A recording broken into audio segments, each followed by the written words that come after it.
Halo, saya Arik Amrizal Haki. Pada kesempatan kali ini, saya akan membahas mengenai pemahaman, refleksi diri, dan unjuk tekad saya terhadap penerapan nilai akuntabel dan kompeten.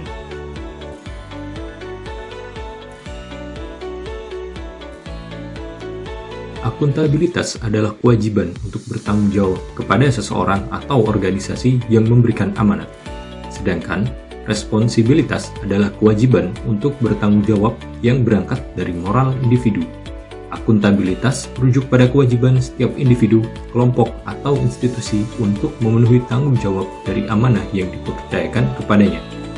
Sebagai ASN, kita tidak hanya mempunyai tanggung jawab kepada instansi tempat kita bekerja, namun juga bertanggung jawab kepada masyarakat dan negara.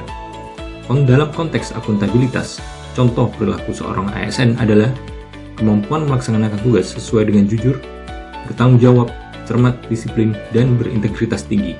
Kemampuan menggunakan kewenangan jabatannya dengan berintegritas tinggi. Berikut adalah 5 langkah yang harus dilakukan dalam membuat framework akuntabilitas di lingkungan kerja ASN. Yang pertama, menentukan tujuan yang ingin dicapai dan tanggung jawab yang harus dilakukan. Yang kedua, melakukan perencanaan atas apa yang perlu dilakukan untuk mencapai tujuan. Yang ketiga, melakukan implementasi dan membantu kemajuan yang sudah dicapai.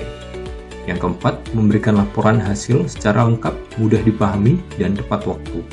Dan yang terakhir, melakukan evaluasi hasil dan menyediakan masukan atau feedback untuk memperbaiki kinerja yang telah dilakukan.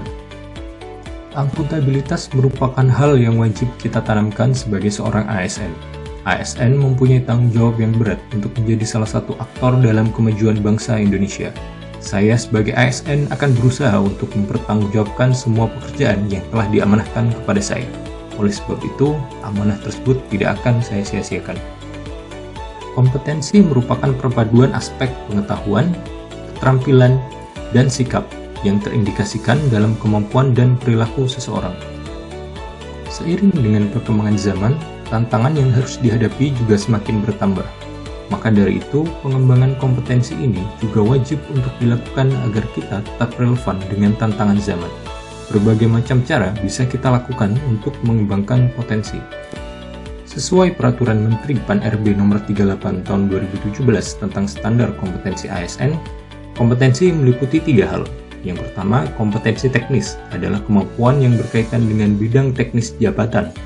Yang kedua, kompetensi manajerial adalah kemampuan untuk memimpin dan atau mengelola unit organisasi. Dan yang ketiga, kompetensi sosial kultural adalah kemampuan yang terkait dengan pengalaman berinteraksi dengan masyarakat. Saya sebagai seorang ASN wajib untuk ikut mengembangkan kompetensi diri. Hal tersebut bisa saya lakukan dengan cara membaca, mengikuti seminar, ataupun pelatihan yang saya rasa mampu untuk menunjang kemampuan saya. Proses pembelajaran tersebut tidak akan berhenti hingga saya pensiun nanti, karena sejatinya proses belajar itu tidak akan berhenti sampai kita mati. Menjadi seorang ASN yang akuntabel dan kompeten merupakan sebuah keharusan. Saya, Arik Amrizal Haki, ASN Kementerian Pekerjaan Umum dan Perumahan Rakyat, siap untuk mengabdi.